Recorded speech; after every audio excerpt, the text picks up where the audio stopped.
Hello guys, जय हिंद। आशा करता हूँ आप सब बहुत अच्छे होंगे। आप सभी लोगों का स्वागत है एस ऑनलाइन के इस यूट्यूब प्लेटफॉर्म में। और आप सभी लोगों के लिए यहाँ पर आज बताया जा रहा है मेरे द्वारा आप लोगों के लिए एसएससी सीजीएल की जो नोटिफिकेशन है उसमें full details, how to apply, eligibility criteria, pay band क्या होगा, सारे डिटेल्स जिसमें मैं आप लोगों को शेयर करूंगा। चलिए बने रहिए इस वीडियो के साथ में और फुल डिटेल्स के साथ में अपने फॉर्म को अप्लाई करिए। और अच्छे से प्रिपरेशन करने के लिए एस ऑनलाइन आप लोगों का कैसे सपोर्ट करेगा, क्या सपोर्ट करेगा, ये भी आप लोग इसी वीडियो में जानेंगे। और उसको भी ग्रैब करने का एक अच्छा सा बेहतरीन सा आप लोगों को तरीका बताऊंगा, कैसे आप एक सीट को अच्छे तरीके से उसको ग्रैब कर सकते हैं। चलिए बने रहिए इस वीडियो के साथ और देखते रहिए क्या क्या डिटेल्स है। जैसे आप यहां देख पा रहे होंगे, एसएससी के द्वारा एक नोटिफिकेशन जो है वो रिलीज किया गया है। ये नोटिफिकेशन को आप पीडीएफ डाउनलोड कर सकते हैं। आप हमारे इस वीडियो के लिंक से भी और साथ ही साथ आप यहां से भी डाउनलोड कर सकते हैं, जो कि दिया गया है यहाँ पर साइट ssc.gov.in। और ये नोटिफिकेशन जो है वो combined graduate level examination CGL 2025 के लिए नोटिफाई किया गया है, जिसमें आपको ये फॉर्म को सबसे पहले फिल करना होगा, तभी आप जा करके इसके लिए एलिजिबल होंगे आफ्टर एग्जाम्स के लिए भी और अपने सिलेक्शन तक जाने के लिए भी।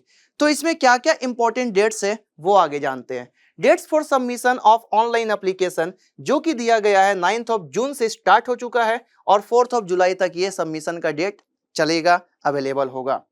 आप अपना ऑनलाइन फी पेमेंट कर सकते हैं, वो आप कर सकते हैं 5 जुलाई 2025 तक रात के 11 बजे तक। लेकिन आप उस डेट तक वेट मत करिए, आप जल्दी से जा करके फॉर्म को फिलअप कर लीजिए। सर आगे बता तो दीजिए क्या क्या एलिजिबिलिटी है। चलिए आगे डेट्स जानते हैं। ये विंडो भी ओपन रहेगा आपके करेक्शन के लिए, जिसमें आपने अगर फॉर्म में कुछ गलत फिल कर दिया है तो आप उसको फिर से करेक्शन कर सकते हैं 200 रुपए और 500 रुपए फी दे करके। वो भी मैं डिस्कस करूंगा। फर्स्ट टाइम करेक्शन करना है तो 200 रुपये आपको फी पेमेंट करना पड़ेगा और वो नॉन रिफंडेबल होगा। और जब सेकेंड टाइम भी आपको अगर करेक्शन करना है तो 500 पे आपको करना पड़ेगा। और ये जो विंडो ओपन रहेगा वो 9 जुलाई से लेकर के 11 जुलाई तक 23 मतलब 11 बजे तक रात को आपको ओपन रहेगा। ठीक है। जो टेंटेटिव शेड्यूल दिया गया है टीयर 1 के एग्जाम के लिए, जो कि एग्जाम कंप्यूटर बेस्ड एग्जामिनेशन होगा, वो आपका डेट दिया गया है 13 अगस्त से लेकर के 30 अगस्त 2025 तक के लिए। और जो शेड्यूल किया गया है टीयर 2 एग्जाम जो कि कंप्यूटर बेस्ड एग्जामिनेशन ये भी होगा, ये मंथ है दिसंबर 2025। क्योंकि आप देख सकते हैं, आपको पता होगा मैंने कैलेंडर भी एसएससी के द्वारा जो आई थी मैंने आप लोगों को डिस्कस कर दिया था पहले, और वो कैलेंडर को भी आप इसी लिंक के डिस्क्रिप्शन से डाउनलोड भी कर सकते हैं, उसको प्रोवाइड कर दिया जाएगा। नहीं तो आप एसएससी के अपने ऑफिशियल वेबसाइट से जाकर के भी एसएससी के फुल कैलेंडर को डाउनलोड कर सकते हैं। उसी के अकॉर्डिंग बताया गया कि दिसंबर 2025 में आप लोगों का एग्जाम जो है वो कंडक्ट करवाया जाएगा टीयर 2 के लिए। उसके बाद आप लोगों का डॉक्यूमेंट वेरिफिकेशन होगा। ठीक है। डॉक्यूमेंट वेरिफिकेशन के बाद आप लोगों का मेरिट लिस्ट बनेगा और देन फाइनली आप लोग सिलेक्टेड होंगे। बट उससे पहले भी बहुत सारे प्रोसेस है। अगर आपको फिल करने में फॉर्म को कुछ डिफिकल्टी आए, कुछ भी आप लोगों को ऐसा लगे कि आपको जुड़ जाना चाहिए एसएससी के साथ में, तो आप इस नंबर पे कॉल कर सकते हैं, जो कि टोल फ्री नंबर है। ठीक है। ये सारे इंपॉर्टेंट डेट्स हैं आपके एग्जाम के फॉर्म को फिल करने के लिए। चलिए आगे देखते हैं और भी क्या क्या इंपॉर्टेंट जो यहाँ पर आप लोगों को जानना चाहिए इस नोटिफिकेशन में, वो सब क्या है।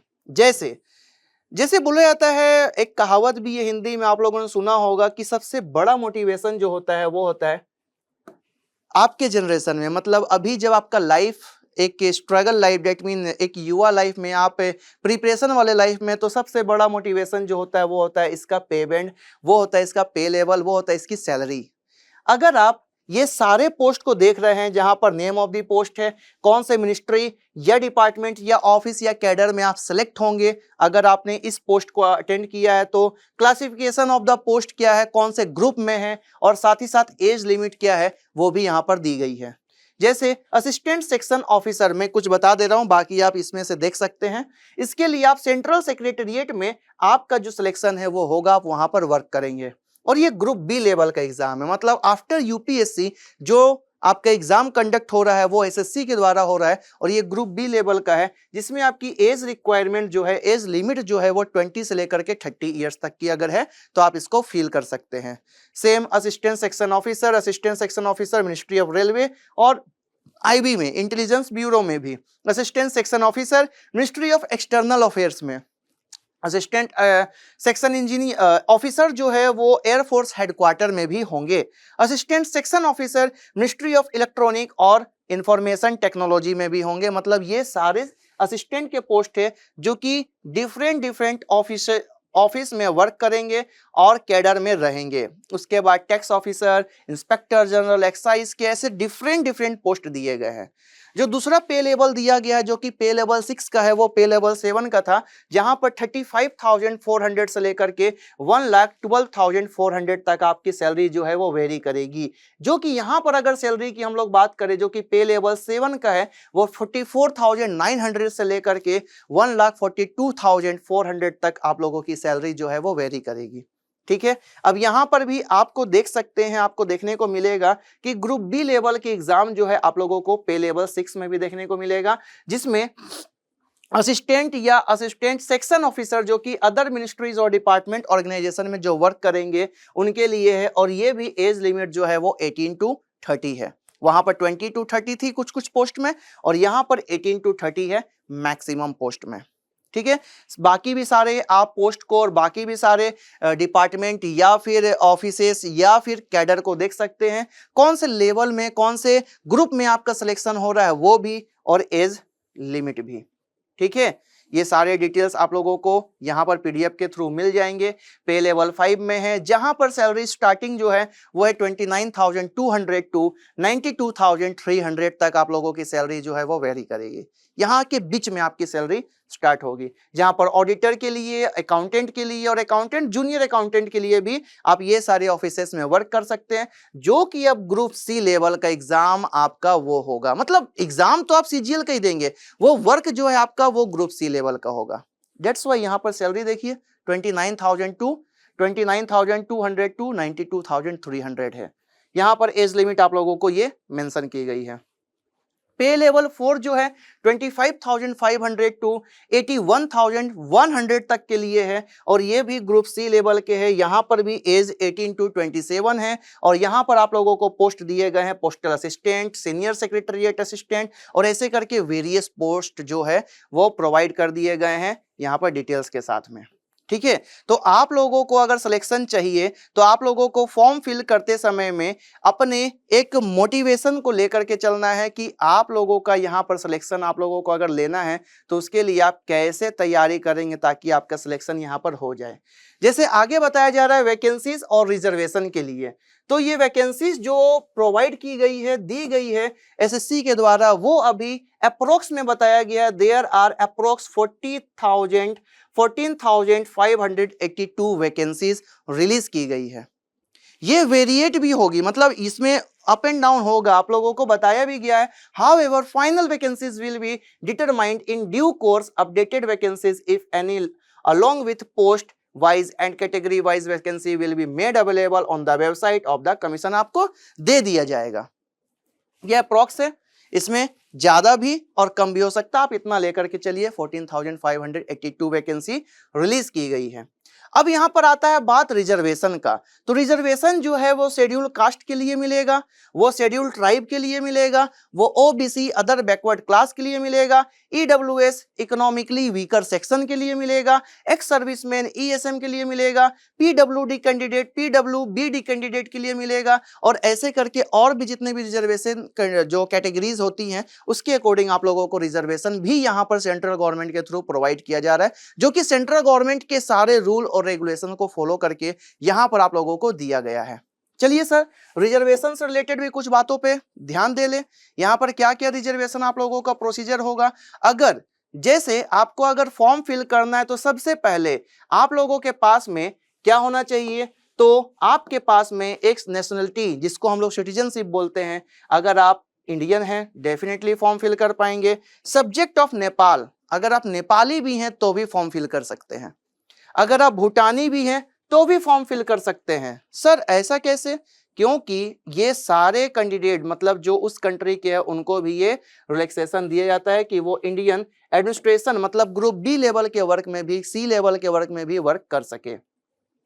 भूटान के लिए साथ ही साथ इंडियन ओरिजिन जो कि माइग्रेट हैं फ्रॉम पाकिस्तान, पाकिस्तान से माइग्रेट होकर के आए हैं, बर्मा से आए हैं मतलब म्यांमार से, Sri Lanka, east Africa country, Kenya, Uganda, United Republic, Tanzania, ये सारे कंट्री का मेंशन, जाम्बिया, मलावी सब दिया गया, जायरे, इथोपिया, वियतनाम, और जो कि परमानेंटली सेटलिंग कर लिए हैं इंडिया में वो लोग भी एलिजिबल हैं यहाँ पर। मतलब एनआरए जो हम लोगों का नेशनल जो रजिस्ट्रार जो दिया गया था सिटीजनशिप के लिए, उसमें आप अगर आ गए हैं तो डेफिनेटली दूसरे कंट्री के भी हैं तो भी आप इस फॉर्म को फिल कर सकते हैं। ठीक है, तो ये सारे डिटेल्स आप लोगों को दिए गए हैं। अब एज लिमिट जो है वो क्या क्या है, इसमें एज रिलैक्सेशन आप लोगों को क्या क्या मिलेगा वो भी देखते हैं। जैसे दिया गया है एज लिमिट ऑन 1/8/2025 मतलब 1/8/2025 तक आपकी उम्र क्या होनी चाहिए, कोई भी पोस्ट के लिए 18 से 27 तक। For the post which age limit is 18 to 27 you are born not earlier 2/8/1998 to not later than 1/8/2007। इसके बीच में आपकी डीओबी होनी चाहिए जो कि आप 18 से 27 के लिए अगर पोस्ट के लिए एलिजिबल है तो, 20 से 30 वाले पोस्ट के लिए एलिजिबल है तो 2/8/1995 से लेकर के 1/8/2005 के विद इन में आपका एज जो है वो होना चाहिए। 18 to 30 की अगर बात कर रहे हैं तो यहाँ पर 2/8/1995 टू 1/8/2007 के विद इन आपका एज होना चाहिए। 32 एज के लिए अगर बात कर रहे हैं तो 2/8/1993 से लेकर के आप लोगों का 1/8/2007 तक आप लोगों का एज जो है वो होना चाहिए। तो ये सारे एज से रिलेटेड क्राइटेरिया आपका दिया गया है। अब रिलैक्सेशन देख लिया जाए सर, यहाँ पर रिलैक्सेशन जो है वो सेंट्रल गवर्नमेंट के द्वारा जो प्रोवाइड किया जाता है उसी को ये फॉलो कर रहा है, जिसमें SC/ST कैटेगरी के लिए 5 इयर्स तक का रिलैक्सेशन मिलेगा। ठीक है, OBC वाले हैं 3 इयर्स के लिए, अगर आप PWBD अनरिजर्व्ड वाले हैं तो 10 इयर्स तक का आप लोगों को जो रिलैक्सेशन है एज का वो मिलेगा। साथ ही साथ और किनके लिए रिजर्वेशन है, एक सर्विसमैन के लिए, PWBD जो OBC वाले हैं, PWBD SC/ST ex serviceman, defence personnel भी जो हैं जो वर्क कर चुके हैं उन लोगों के लिए भी यहाँ पर एज रिलैक्सेशन जो है वो डिटेल्स में प्रोवाइड कर दिया गया है। Up to 40 years, up to 45 years, up to 35 years of age, 40 years of age, ये सारे के सारे लोग फॉर्म फिल कर सकते हैं, चाहे वो विडोज, डाइवोर्स वीमेन या फिर जुडिशली सेपरेटेड अगर हैं तो वो भी SC/ST से बिलोंग करते तो 40 इयर्स तक को ये फॉर्म को फिल कर सकते हैं। तो ये सारे एज क्राइटेरिया जो है यहाँ पर मेंशन कर दिए गए हैं। ठीक है, अब यहाँ पर बात आता है कि सर ये सारे डिटेल्स तो हम लोगों को एज से रिलेटेड पता चल गया, सर हम लोगों को ये पता चल गया कि हमारा एज कितना होना चाहिए ताकि हम फॉर्म को फिल कर पाएंगे, लेकिन उसके बाद भी अब बात आता है कि सर फॉर्म को फिल करना कैसे है। चलिए जानते हैं हाउ टू अप्लाई भी, और भी डिटेल्स भी कैसे कैसे आप फॉर्म को बाकी इसको फिल कर सकते हैं, जो कि मैं आप लोगों के लिए जितना ज्यादा इंपॉर्टेंट होगा वही पेज मैं आप लोगों के साथ में यहाँ पर शेयर कर रहा हूं, ताकि आपके फॉर्म फिलअप के टाइम में आप लोगों को दिक्कत, कोई भी कठिनाई, कोई भी प्रॉब्लम ना आए। ठीक है, ये सारे पेज आप लोगों को जानने के लिए उतने नहीं है, क्योंकि एग्जाम और फॉर्म फिल के लिए ही आप लोगों को थोड़ा सा ज्यादा ध्यान रखना, ये सारी चीजें एक एक चीज पढ़ करके उतना ज्यादा आप लोगों को नहीं चलना है। जैसे एसेंशियल एजुकेशनल जो क्वालिफिकेशन है वो 1/8/2025 को आपके लिए क्या होना चाहिए, if you are applying for the post of junior statistical officer, then आपका बैचलर डिग्री एनी सब्जेक्ट में रिकॉग्नाइज्ड यूनिवर्सिटी से कंप्लीट होना चाहिए with at least 60% of marks in mathematics at 12 standard level, और bachelor degree in any subject with statistics as one of the subject at degree, then you are eligible for JSO junior statistical officer. Next, statistical investigator grade 2 के लिए bachelor degree in any subject with statistics one of the subject from the recognized university, तभी आप fill कर सकते हैं इस form को। इसके पोस्ट के लिए स्टैटिस्टिकल इन्वेस्टिगेटर ग्रेड 2 के लिए should be have studied subject of statistics at degree level in part 1, part 2, part 3। आपका जो डिग्री लेवल था +3 था, उसमें भी आपका स्टैटिस्टिक्स सब्जेक्ट जो है वो होना चाहिए।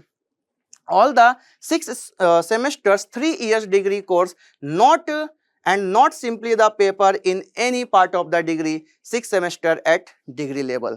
6 सेमेस्टर में हो गया। अब हाफ ईयरली टाइप का एग्जाम भी होता है, आपको पता ही है। और भी जो अदर पोस्ट हैं, ये तो जेएसओ के लिए या एसआईजी के लिए है जो कि ग्रेड 2 का है। और भी अदर पोस्ट के लिए आपका क्या होना चाहिए, तो और भी अदर पोस्ट के लिए अगर आप फिल कर रहे हैं तो बैचलर डिग्री होना चाहिए कोई भी यूनिवर्सिटी से, तो आप इस फॉर्म को फिल कर सकते हैं। और ये जो है 1/8/2025 तक हो जाना चाहिए। और there final year in the graduation can also apply, जिनका फाइनल ईयर भी है वो भी इस फॉर्म को अप्लाई करेंगे। ये बहुत ही ज्यादा इंपॉर्टेंट है, ध्यान रखिएगा। बहुत सारे फॉर्म में आपको ये सुविधा, ये कैटेगरी प्रोवाइड नहीं की जाती है कि आप अगर फाइनल ईयर में है तो भी फॉर्म को अप्लाई कर सके, तो यहां ध्यान दीजिएगा, ठीक है। तो आप इसको फॉर्म को अप्लाई कर सकते हैं अगर आप फाइनल ईयर के स्टूडेंट है तो भी। और भी बाकी चीज दिया गया है यूजीसी से रिलेटेड, बट आपको ये ध्यान रखना है कि आप क्वालिफाई होने चाहिए ग्रेजुएट या फिर फाइनल ईयर में होने चाहिए, ठीक है। अब आता है हाउ टू अप्लाई।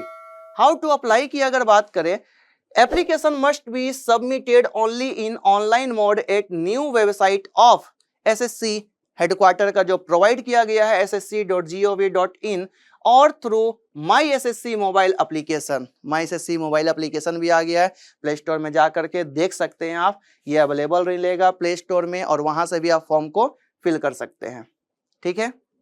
एनेक्सर 3 और एनेक्सर 4 में ये नोटिस जो है डिटेल कर दिया गया है 2/6/2025 को ही। ये सारा चीज आपको बताया कि जिसमें आपको अपना मोबाइल एप्लीकेशन से फॉर्म फिल कर रहे हैं तो कमीशन जो है वो आपको 1 time registration password application form के साथ में अटैच करके ये आपको मिलता है। आपको पता है अगर आपने एक बार फॉर्म फिल किया तो आपका आईडी पासवर्ड जो है वो क्रिएट हो जाता है, ठीक है। और apply response in this notice have not generated there 1 time registration और न्यू वेबसाइट, ठीक है।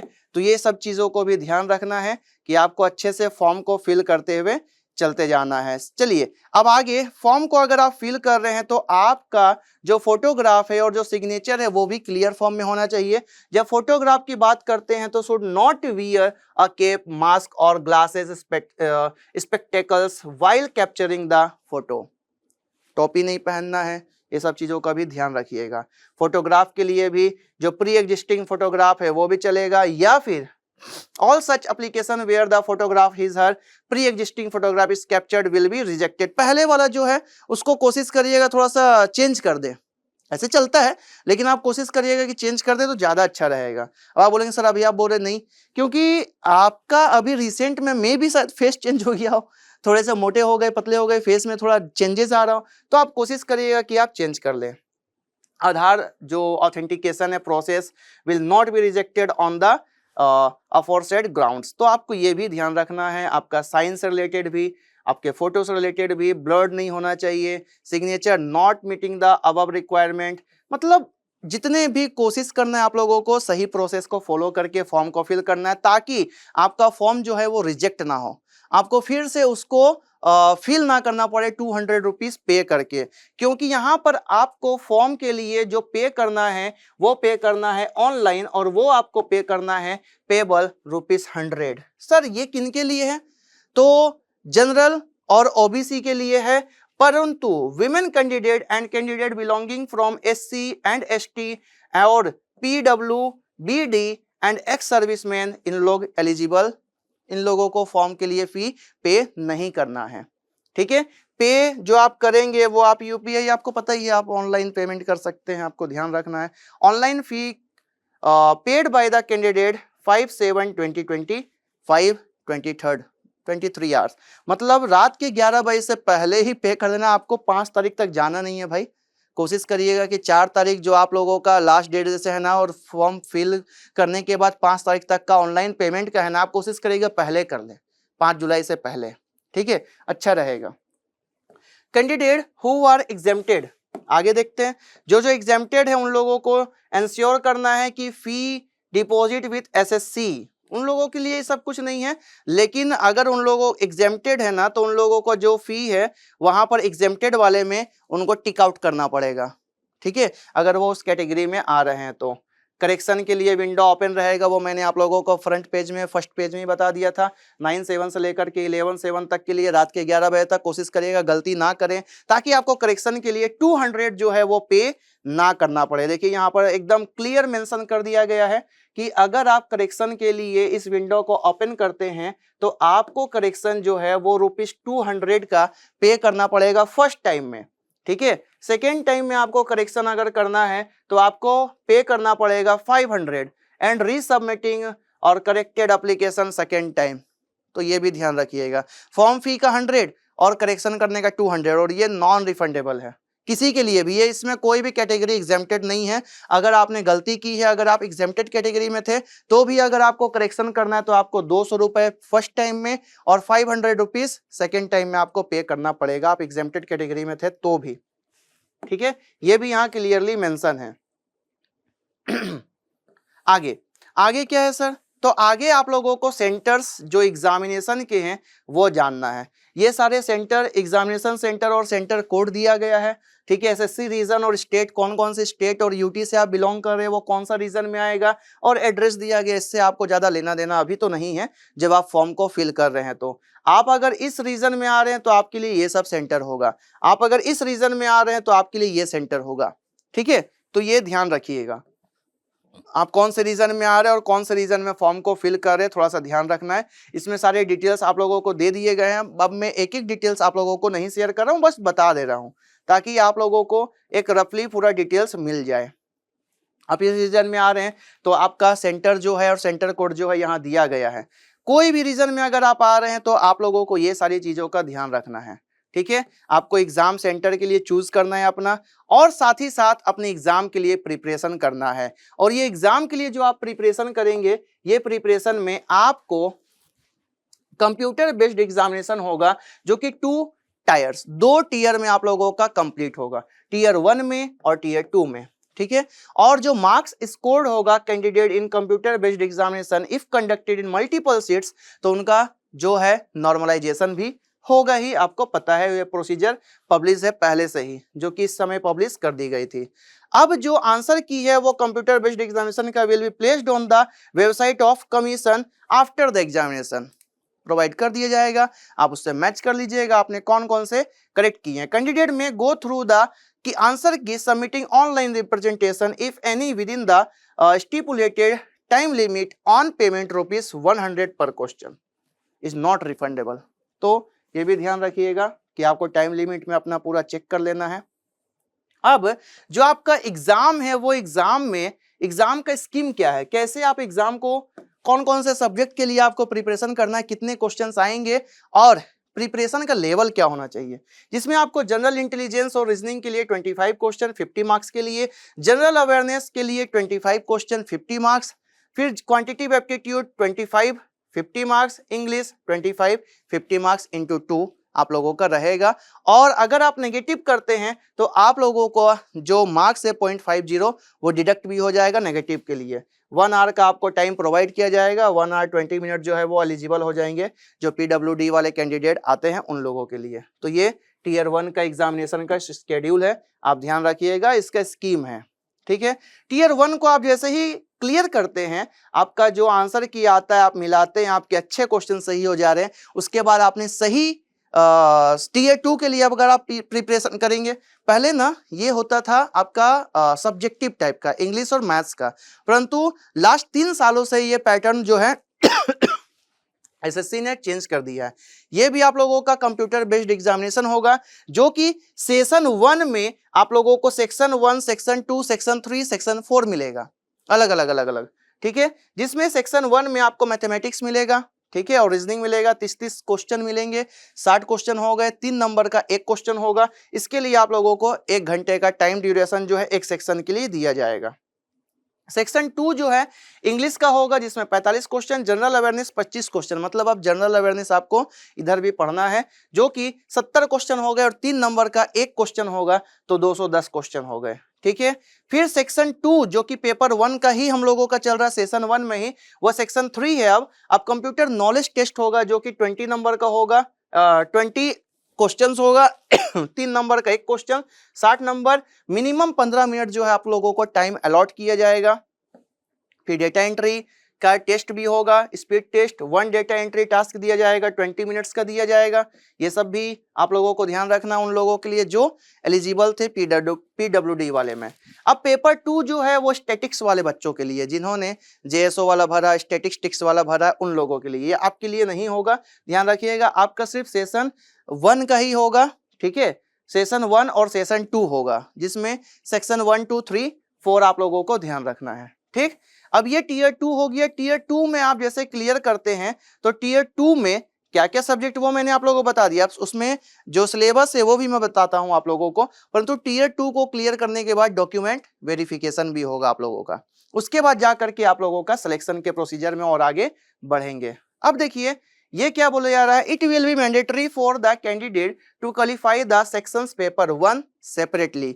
परंतु आपका जो मेरिट बनेगा tier 2 paper 1 and 2 will consist of the objective multiple choice question section 4 of paper 1. The question will be set both English और Hindi except English language and comprehensive part in the section 2. मतलब आप लोगों का English Hindi दोनों में रहेगा, सिर्फ English वाला जो सेक्शन है वो सिर्फ इंग्लिश में रहेगा। और आपका जो मेरिट बनेगा वो मेरिट बनेगा सिर्फ पेपर टीयर 2 वाले एग्जाम के साथ में। टीयर 1 का एग्जाम का आपका मेरिट नहीं बनेगा, मतलब जो आपने मैथ्स, रीजनिंग, जीके और साथ ही साथ में इंग्लिश का जो आपने एग्जाम दिया था टीयर 1, ठीक है, आपका सिर्फ और सिर्फ मेरिट बनेगा टीयर 2 के साथ में, ठीक। तो नेगेटिव यहाँ पर आप लोगों को दिया गया 1 मार्क्स का होगा, और नेगेटिव जो है वहां पर 0.50 का था, ये भी ध्यान रखिएगा। टीयर 1 टीयर 2 मैंने आप लोगों को ये बता दिया है। आगे ये जो बातें आ रही है वो है कि आपके लिए जो सिलेक्शन का कौन कौन से सब्जेक्ट के साथ में कितने कितने टाइम के साथ में आपको प्रिपरेशन करना, वो तो मैं बताऊंगा ही, लेकिन आपका इंडिकेटिव जो सिलेबस है वो क्या है ये दिया गया। जनरल इंटेलिजेंस और रीजनिंग के लिए टीयर 1 में, जनरल अवेयरनेस के लिए, क्वांटिटेटिव एप्टीट्यूड के लिए और इंग्लिश के लिए, ये सारा का सारा आपका सिलेबस प्रोवाइड किया गया है। अब टीयर 2 में आप लोगों का जो सेक्शन 1 है जिसमें मैथमेटिक्स था, उसमें ये सारे दिए गए हैं। मतलब टीयर 2 का जो होगा वो थोड़ा सा लेवल अप कर दिया जाएगा, ठीक है। कौन कौन से टॉपिक से कौन कौन सा टॉपिक में क्या क्या पढ़ना है, जो कि आप लोगों का पेपर 1 रीजनिंग का होगा, पार्ट बी जो था उसका सिलेबस है। मतलब टीयर 1 का कर रहे हैं ना तो आपका टीयर 2 हो जाएगा, परंतु थोड़ा सा लेवल को अपग्रेड करते चलना है। अब जो इंग्लिश का है उसका सिलेबस है, इंग्लिश कॉम्प्रिहेंशन का, और जनरल अवेयरनेस का जो आपने टीयर 1 में पढ़ा था वही आप लोगों को यहाँ पर भी पढ़ना है, परंतु थोड़ा सा पेपर का लेवल जो है वो अपग्रेड हो जाएगा। कंप्यूटर नॉलेज में भी आप लोगों को ये सारी चीजों का भी ध्यान रखना है। स्टैटिस्टिक्स वाले बच्चों के लिए ये सारी चीजों का ध्यान रखना है, ये सारे आपके टॉपिक्स दिए गए हैं, ठीक है। और साथ ही साथ में अब जो आप लोगों का सिंप्लीफाइंग सैम्पलिंग थ्योरी, जो स्टैटिस्टिक्स वाले जो हैं उन लोगों के लिए ये है। एडमिशन टू द एग्जामिनेशन, अब एग्जाम का जो एडमिशन है वो क्या क्या होगा आप लोगों को पता ही है। टीयर 1 क्लियर करना है, टीयर 2 क्लियर करना है, फिर आप लोगों को डॉक्यूमेंट वेरिफिकेशन होगा, और डॉक्यूमेंट वेरिफिकेशन के बाद में आप लोगों का फाइनल सिलेक्शन। यहाँ पर आप लोगों को एग्जाम के टाइम पीरियड से ही ये सारे चीज़ों का भी ध्यान रखना है, आपके डॉक्यूमेंट्स का भी ध्यान रखना है, क्या क्या चीज़ का रिक्वायरमेंट है फॉर्म फिल करने से लेकर के आपके एग्जाम के क्लियर होने तक के लिए, ठीक है। और ये सारे आपके डॉक्यूमेंट्स अपने पास में अच्छे तरीके से रख करके रखने हैं। फिर आपका होगा डॉक्यूमेंट वेरिफिकेशन डीवी, और conducted by the user department organisation declaration of the final result. उसके बाद फाइनल रिजल्ट का डिक्लेरेशन होगा, आप ग्रुप बी में, सी में, किस में आपका सिलेक्शन हो रहा है। सिलेक्शन के बाद में आप लोगों की लाइफ जो है एक बेहतरीन तरीके से आगे बढ़ने लगेगी, क्योंकि एक अच्छा सा ये मौका आप लोगों को एवरी ईयर सीजीएल में मिलता है। ये सारे पोस्ट भी दिए गए हैं, क्या क्या किसके किसके लिए। फिजिकल जो एग्जाम है वो होगा फिजिकल स्टैंडर्ड का, ठीक है, और मेडिकल टेस्ट भी होगा। ये सारे के लिए मेडिकल टेस्ट और फिजिकल एग्जामिनेशन जो है वो होंगे। इंस्पेक्टर एग्जामिनर के लिए है, inspector central exercise preventive officer CBN, ये सब के लिए आप लोगों का होगा फिजिकल एग्जामिनेशन, ठीक है। दौड़ भाग भी होगा। अब ये सारे कैंडिडेट के कॉपी डॉक्यूमेंट वेरिफिकेशन के टाइम में ले करके भी आना है, ध्यान रखिएगा। तो आप जो भी फिल कर रहे हैं डॉक्यूमेंट्स के नाम के साथ में, वो सारे डॉक्यूमेंट्स आप लोगों को उस समय पर नीड होंगे, ठीक है। अगर आप एक सर्विसमैन हैं, विडो हैं, मैरिज डाइवोर्स्ड हैं, तो ये सारे के सारे सर्टिफिकेट आप लोगों को लगेंगे। आप अगर पीडब्ल्यूडी कैंडिडेट वाले हैं, अब यहाँ पर मोड ऑफ सिलेक्शन जो दिया गया वो इतना है, लेकिन इसका कट ऑफ जो है वो भी हम लोग डिस्कस करेंगे। प्रीवियस ईयर में कितना गया था, उसको अपडेट करके कितना दिया गया, तो ये सारी की सारी बातें जो है आपको सिलेक्शन के प्रोसेस तक लेकर के जाएगी, ठीक है। अब कैंडिडेट जो बोला जा रहा है कि who do not submit there post preference on the website of the commission within the stipulated time will not be considered for the any post in the final list। मतलब आपका जो फाइनल रिजल्ट जो आएगा उस समय तक आपको अपना फाइनल जो पोस्ट के लिए आप अप्लाई किए है वो सब चीज भी आपको फिल करते जाना है। Merit will be prepared on the basis of the overall performance of the candidate in tier 2 examination only. सिर्फ और सिर्फ टीयर 2, जो मैंने अभी आपको बताया था, टीयर 1 से कुछ नहीं होगा उस समय। लेकिन आपको टीयर 2 में अगर पहुंचना है, हाई स्कोरिंग करके सिलेक्शन लेना है, तो आपको टीयर 1 को क्रॉस करना ही पड़ेगा, क्लियर करना ही पड़ेगा। तो ये सारी बातें आपके एग्जाम के प्रोसीजर के लिए है, ये सारी बातें आपको एग्जाम के फॉर्म फिल करने के लिए हैं, और सिलेक्शन के लिए भी ये सारी बातें हैं कि कौन कौन सा आपको क्राइटेरिया को क्लियर करते हुए चलना है, ठीक है। अब केस क्या है, किसी का अगर इक्वल नंबर आ जाए तो क्या होगा, वो सारी चीजें भी हैं, बट आपको ध्यान रखना है कि कैसे आपको गलत काम नहीं करना है, वो सब चीज भी दिया गया है, मल प्रैक्टिस क्या क्या नहीं करना है। बट आपको सबसे इंपॉर्टेंट ध्यान रखना है कि आपको एकदम ऑथेंटिक तरीके से अपने एग्जाम का प्रिपरेशन और सिलेक्शन का प्रिपरेशन भी करते चलना है, ठीक है। अब बातें आती है सर प्रीवियस ईयर का जो इसका दिया गया था एग्जाम, उन सारे लोगों के लिए क्या सर प्रीवियस ईयर के लिए कितने नंबर लाने पड़े थे, तो वो भी हम लोग देखेंगे, प्रीवियस ईयर का कट ऑफ भी, ठीक है। और साथ ही साथ में प्रीवियस ईयर के कट ऑफ के साथ में हमारा S online S engineering academy जो है आपको कैसे हेल्प करेगा, ये सारे एग्जाम में आपको अच्छे तरीके से सिलेक्शन लेने के लिए, वो भी हम लोग डिस्कस करेंगे, ठीक है। क्या क्या आप लोगों के लिए हमारा इंस्टीट्यूट जो है वो प्रोवाइड कर रहा है, और कैसे आप उसको अच्छे से ग्रैब करके अपने एक सीट को पक्का करेंगे, ये सारी चीजें भी मैं अभी आप लोगों को बता देता हूं। तो ये बाकी जितनी भी चीजें हैं ना यहाँ पर दिए गए हैं, आप लोगों को बस उतना ही ध्यान रखना है जितना मैंने अभी तक आप लोगों को बताया है। चलिए अब बढ़ते हैं और देखते हैं प्रीवियस ईयर में कितने कट ऑफ थे, और साथ ही साथ में हम लोग आगे बढ़ करके देखते हैं कि अब S engineering academy S online आप लोगों के लिए क्या क्या करता है। तो चलिए अब हम लोग देखते हैं जो प्रीवियस ईयर का जो कट ऑफ था पहले, जो कि टीयर 1 के लिए और टीयर 2 के लिए, वो कितना था, और आने वाले आपके एग्जाम का जो कि आपने टेंटेटिव मंथ जो देखा है एग्जाम के लिए टीयर 1 और टीयर 2 का, उसमें आप लोगों का एक्सपेक्टेड कट ऑफ जो है वो कितना होगा, वो भी हम लोग डिस्कस करेंगे।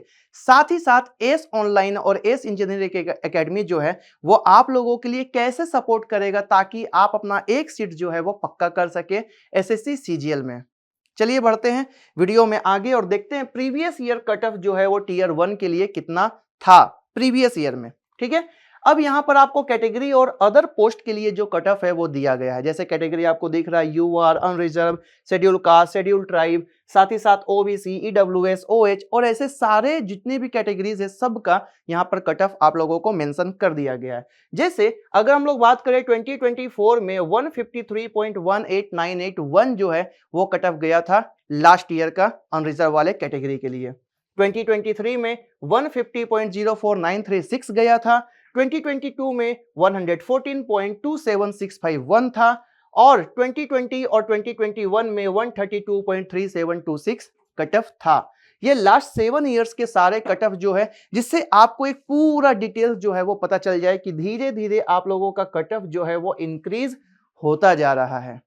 और ये डिपेंड करता है आप लोगों के एग्जाम के पूरे जितने भी जो एग्जाम आप लोगों का अलग अलग डेट में जो होगा वो नॉर्मलाइजेशन और क्वेश्चन पेपर के पूरे संभावित होने पर पॉसिबिलिटी कैसी बनती है, मॉडरेट, हाई या फिर इजी लेवल से, उसके हिसाब से आप लोगों का एग्जाम में कट ऑफ जो है वो निर्धारित होगा, ठीक। 2019 में 147.78606 गया था, 2018-2019 में 137.07 था, वहीं 2017 में सिर्फ और सिर्फ 126.5 था। वैसे ही आप देख सकते हैं, आप जिस भी कैटेगरी से बिलोंग कर रहे हैं वहां पर आप अपने इस कट ऑफ को देख सकते हैं। एससी के लिए भी है, एसटी के लिए भी है, साथ ही साथ यहाँ ओबीसी अदर बैकवर्ड क्लास के लिए भी है, ईडब्ल्यूएस इकोनॉमिकली वीकर सेक्शन वालों के लिए भी है, जिनको 10% का रिजर्वेशन जो है वो सेंट्रल गवर्नमेंट के द्वारा प्रोवाइड किया जा रहा है। ओएच वाले स्टूडेंट के लिए भी ये कटअप जो है एवरी ईयर का मतलब 2017 से लेकर के 2024 तक का दिया गया है। ठीक, यहाँ पर एच जो हैंडीक्राफ्ट रहेंगे उन लोगों के लिए, उसके बाद पीडब्ल्यूडी अदर्स वाले के लिए भी सेम ईयर का है, ईएसएम और वीएच वाले स्टूडेंट्स के लिए भी यहाँ पर सारा कटअप जो है वो मैंने इंक्लूड कर दिया। और ये कटअप जो है ये आप लोगों को एसएससी के जितने जो साइट है वहां से जाकर के भी आप इसको देख सकते हैं, नहीं तो आप यहां से भी इसको समझ सकते हैं कि प्रीवियस ईयर से जो कटअप है वो कितना इंक्रीज होता जा रहा है। ये तो बातें हुई टीयर 1 के लिए। चलिए सर अब जानते हैं टीयर 2 में जो प्रीवियस ईयर का कटअप, ओनली हम लोग प्रीवियस ईयर ले रहे हैं क्योंकि प्रीवियस ईयर का जो कटअप रहेगा उससे आप इस ईयर को भी आगे ले करके चल पाएंगे। जैसे कैटेगरी और कटअप मार्क्स जो है वो दिया गया आउट ऑफ 450 नंबर में।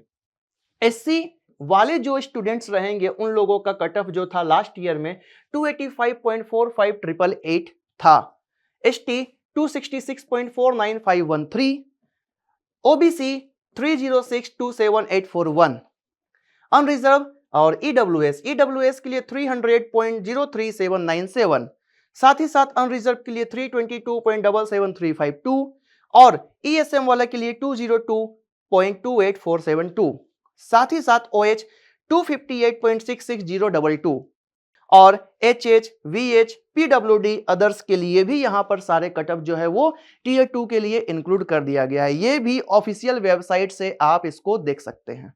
क्लियर है? अब सर एक्सपेक्टेड कटअप जो है हम लोगों का वो टीयर 1 के लिए कैसा होगा, जो कि आप इस साल फॉर्म फिल कर रहे हैं और उसके लिए आपको कैसे प्रिपरेशन करना है ताकि आप इस कटअप को भी आप उसको क्लियर कर सके।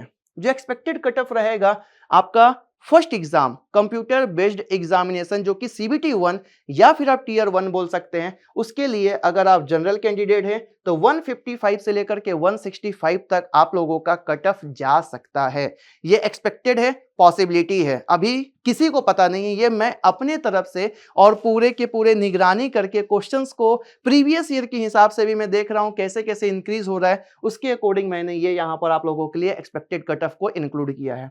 साथ ही साथ ओबीसी 145 से लेकर के 155 तक ये कट ऑफ रह सकता है, एससी 120 से 130, एसटी 110 टू 120 तक का एक्सपेक्टेड कट ऑफ टीयर 1 के लिए। जैसे ही टीयर 1 क्रॉस करते हैं आप, क्लियर करते हैं आप, तो आपको मिलता है टीयर 2 जो कि कंप्यूटर बेस्ड एग्जामिनेशन ये भी होगा। इसके लिए भी जो आपका एक्सपेक्टेड कट ऑफ है वो यहां पर मैंने मेंशन कर दिया है, प्रीवियस ईयर के कट ऑफ को देख करके और आने वाले टाइम में कैसे इंक्रीमेंट जो है वो हो रहा था उसको मैंने मद्देनजर रख करके ये ऐड किया है।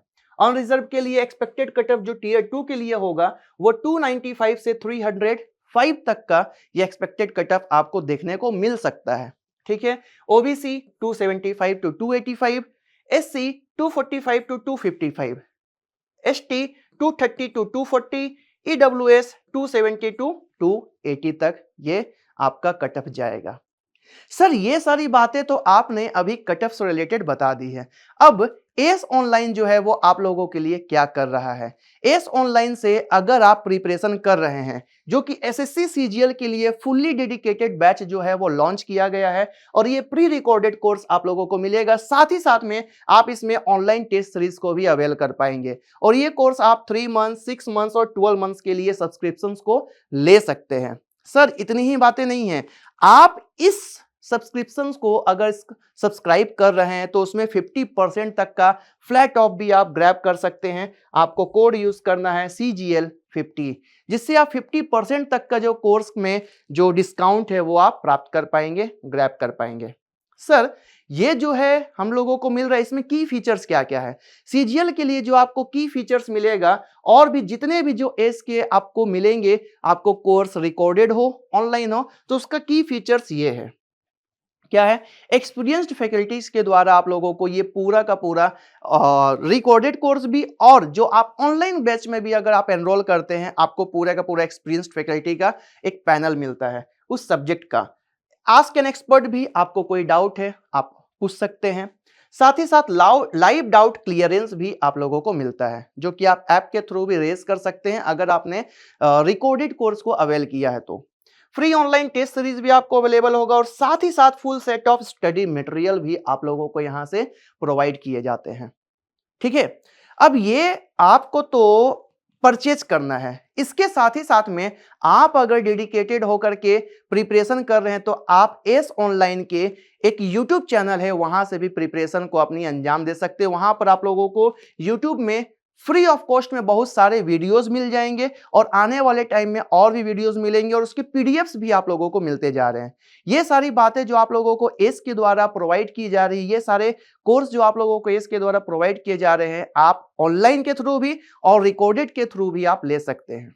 ठीक है, अभी बस आप लोगों को करना क्या है, आपको एकदम डेडिकेशन दे करके एस ऑनलाइन के साथ में बने रहना है और अपने एक सीट के बारे में सोचना है, जो कि मैंने यहां पर कट ऑफ के साथ में बता दिया। और उसके लिए आप लोगों को पूरे मेहनत से, शिद्दत से मेहनत करते चलना है ताकि आप आगे बढ़ पाए और group B, group C level में भी अपना सिलेक्शन एसएससी सीजीएल के थ्रू कर पाए। मिलेंगे ऐसे ही हम लोग आगे वीडियो में। तो आप लोगों के लिए, आप लोगों के भविष्य के लिए all the very very best. मिलते हैं अगले वीडियो में, तब तक के लिए टाटा बाय बाय, जय हिंद आप सभी लोगों को।